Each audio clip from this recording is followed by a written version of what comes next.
Good evening, guys. Welcome to Football with Brownie. Hope you're well, keeping safe, keeping each other safe, and spreading the love during this pandemic. Because we all need a little bit of loving, Clive. We all need a little bit of loving, my friend. We do indeed. Before we go any further, please check the ticker bar below. Like, share, and most importantly, subscribe to the channel. We're over the 750 mark now, well on the way to 1,000. Thank God. My bank manager would be very happy, and everyone else is. No worries. Well, today's going to be a different kind of show, really. To celebrate, I think, a new team getting promoted to the Premier League, although it's not the first time they've been in the top tier. But congratulations to my YouTube friend, Brentford Clive. How are you, Clive? Oh, I'm over the moon, mate. I'm just cloud nine. Well, to be honest, Clive, I'm disappointed. I expected you to be drinking. No way, mate. I had half a dozen rattlers on Saturday. And, I'm not a drinker, mate. That just wiped me out. That was enough booze for me. Coffee and orange squash, mate. No worries. And we first started talking on Richard's channel, who is in the chat. Jake's channel, unofficial, West Ham unofficial, and we got on really well every time we spoke, because the link is the Championship. Not many people on these YouTube channels go down to the second tier and experience home and away how good and bad the Championship can be at times, Yeah, it's not only the link isn't only the Championship, mate. The link is also unfashionable clubs. Yeah, and also the old Division 4, the old Division 3, where we've basically throughout the years we've been very similar positions in the league throughout the years. Yeah, we have. Yeah. You guys have had a little bit more success than us, but we're catching you up, though, mate. Yeah, definitely. And that brings me on to something else, but we'll talk about that, gentlemen, later. Clive, you're in Cornwall now. So how Brentford? Tell us a story. Like most football fans, my story begins with me dad. We lived up that way. He first took us to a match in 1971. And I still remember. I don't know if it was the first match I remember, but there's one match in particular. We played Hartlepool. We beat him 6-0. And a man called Big John O'Mara scored a hat-trick. It works out as his only hat-trick for the club. And that's the first game I can remember. And it was that game that injected Brentford Football Club right into my blood, mate.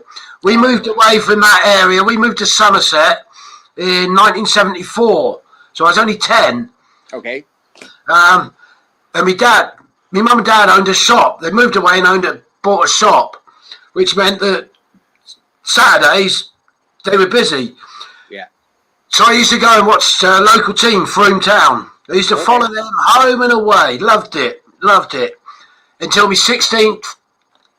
turned 16, started working, and my first wage packet I ever got, I bought myself a train ticket and legged it up to Brentford to go on to Brentford Charlton, and we lost that 1-0 or 2-0 we lost. Oh, brilliant. But that don't matter, because when your club's in your blood, mate, your club's in your blood for life. Yeah. And you know what? I've actually been to Frome Town a few times over the years. Because my hometown is Merthyr, and I used to sometimes go watch them away. And if Frome Town, are they still in the Southern League or something? Southern League. Me and my boy went to Merthyr 2 seasons ago. And did you get out okay? Yeah, Merthyr's all right. Yeah, I know, it's just a bad thing, but Penny Darren Park is one of the non-league grounds that I always wanted to tick off my bucket list, and it did. It didn't let me down at all. That big side terrace in, like a cowshed place with a roof over it, be a bit of terracing. Love it. Yeah, the nickname for that is called the Wank Bank, Clive.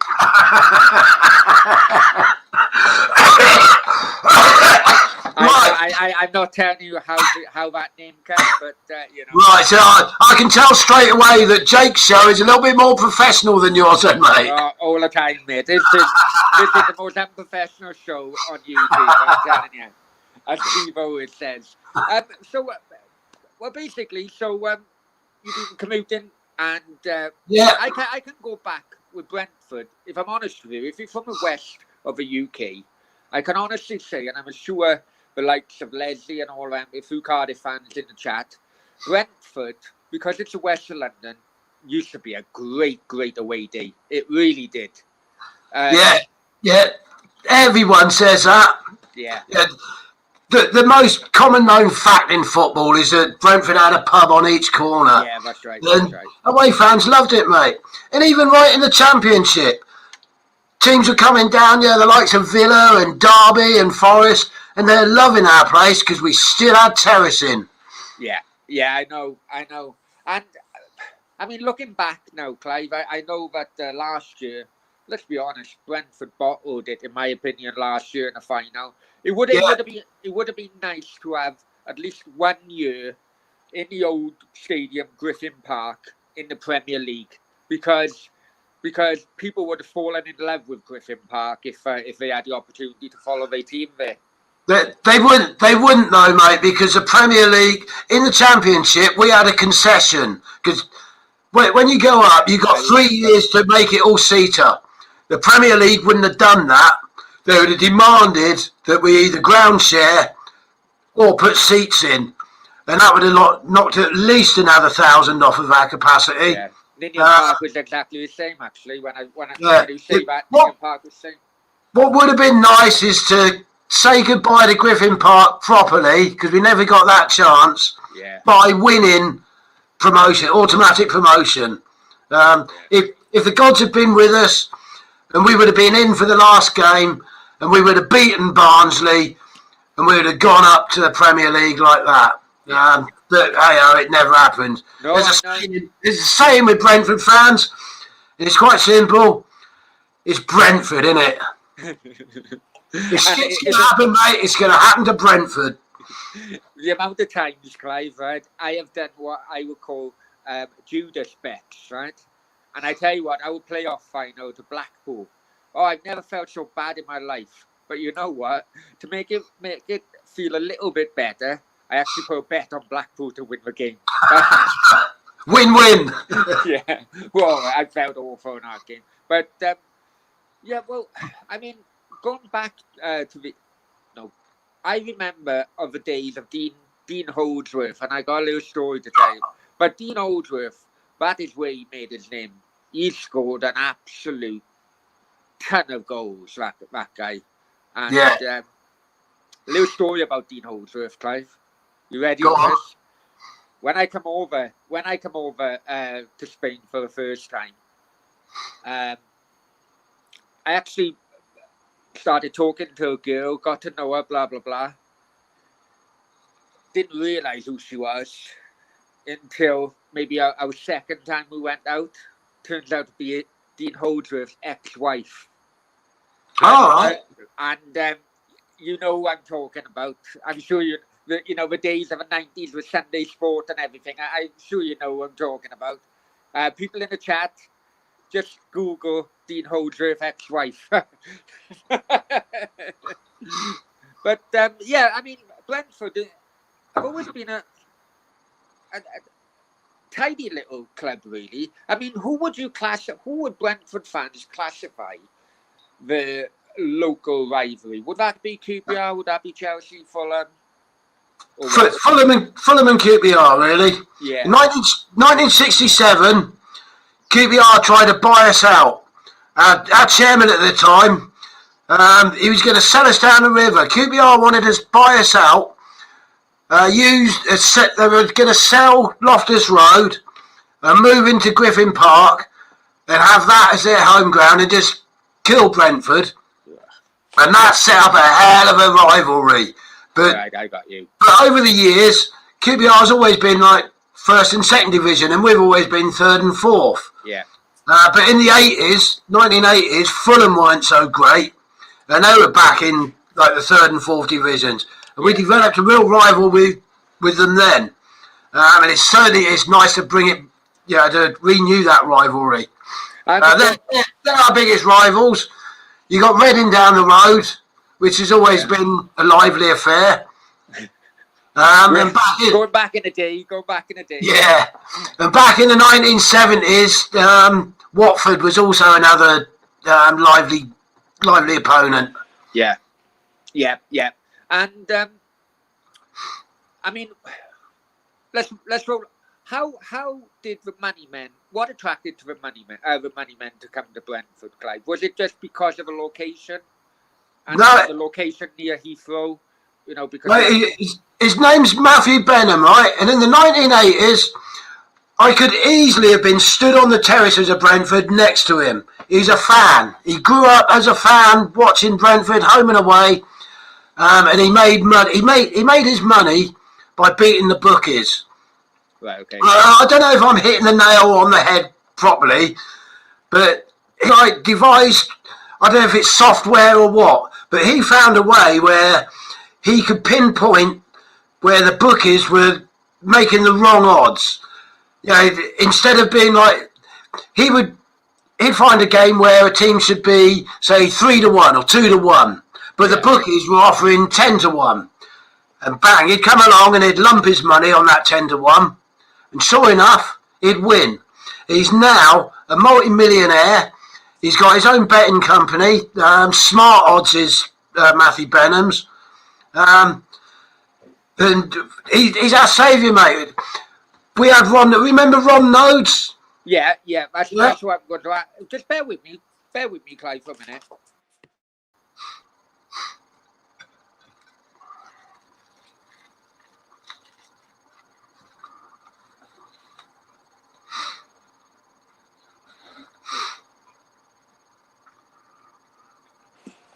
Sorry, Clive, it was a dog. I do apologise. Yeah, Ron Nodes.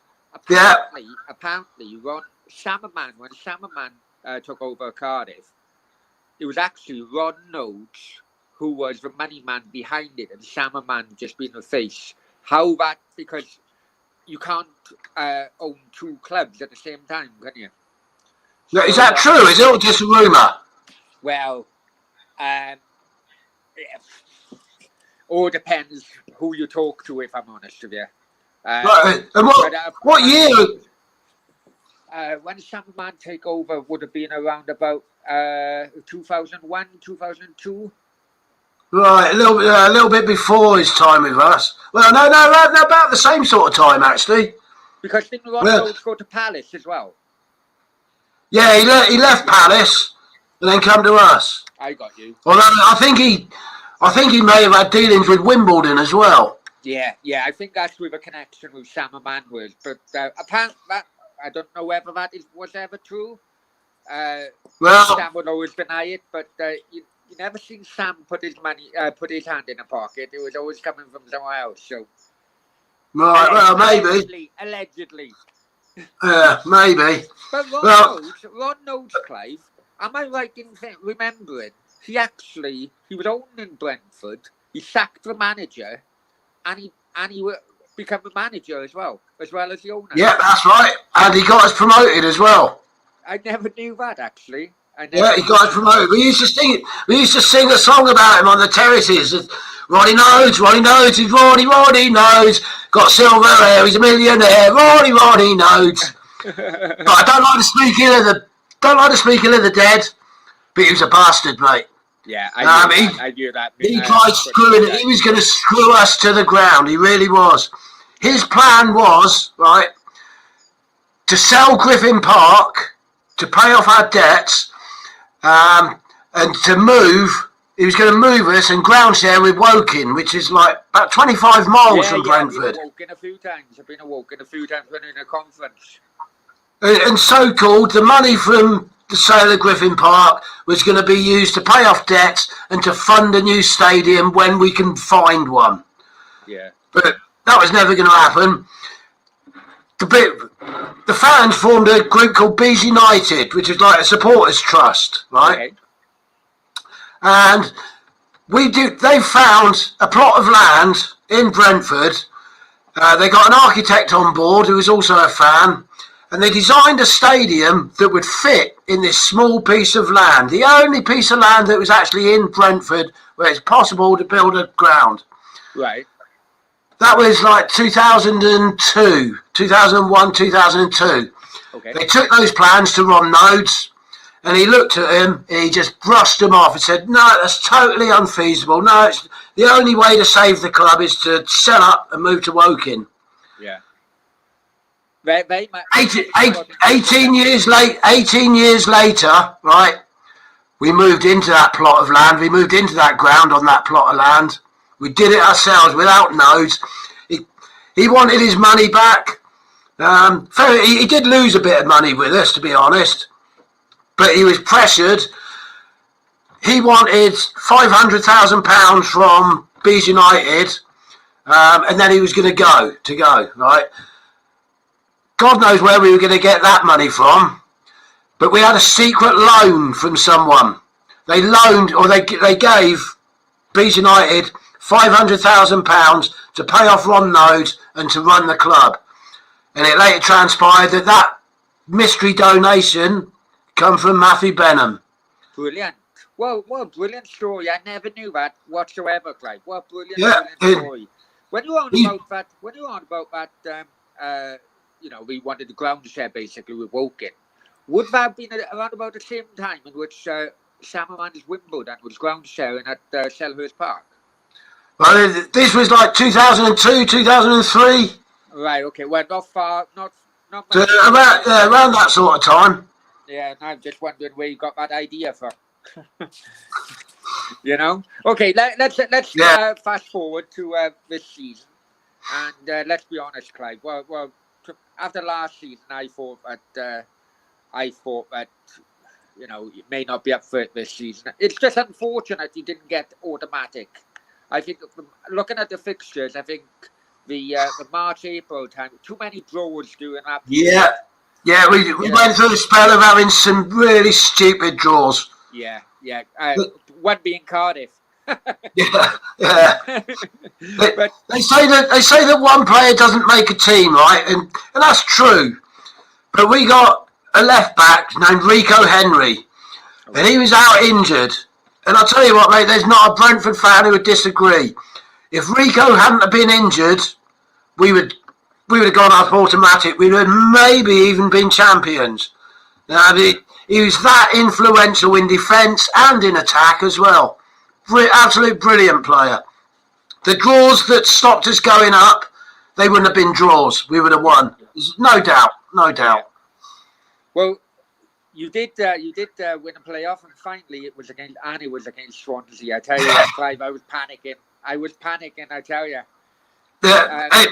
Every Brentford fan wanted Swansea. There's a little bit of needle developed over this season. Yeah, I know that because of the dive-in penalty and everything, wasn't it?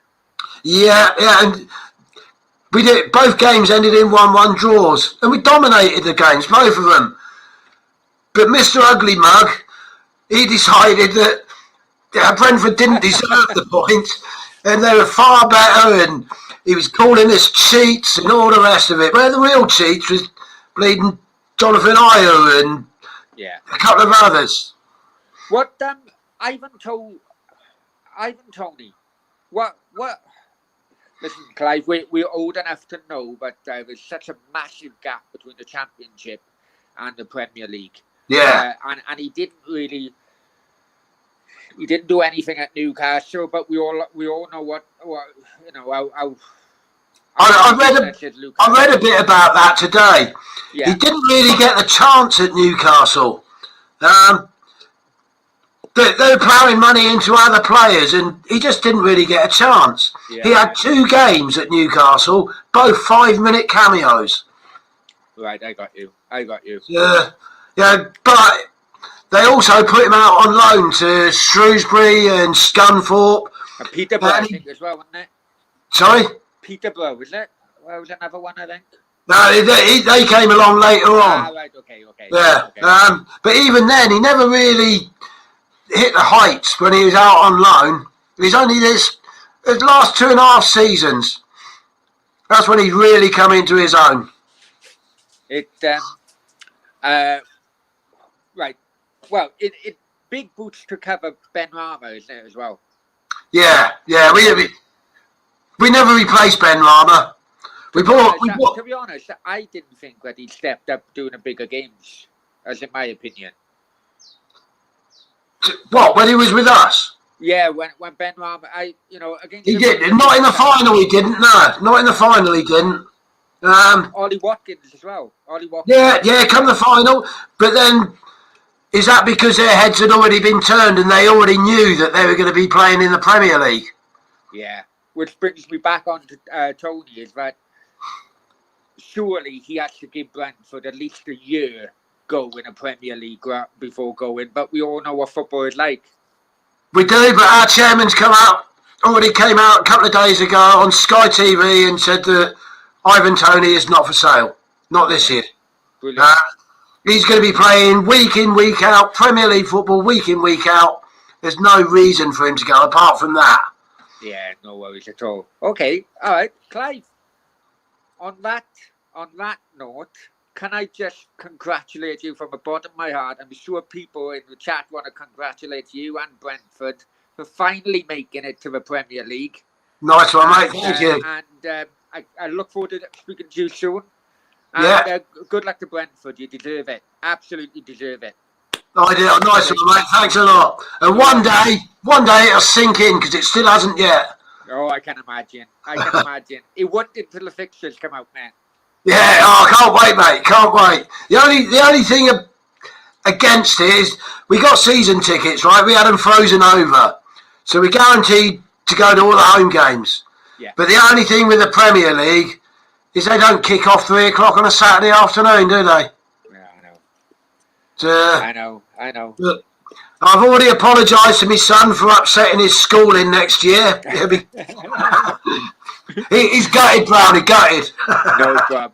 Hey, Clive, congratulations, mate. I've been there. I know exactly what it's like.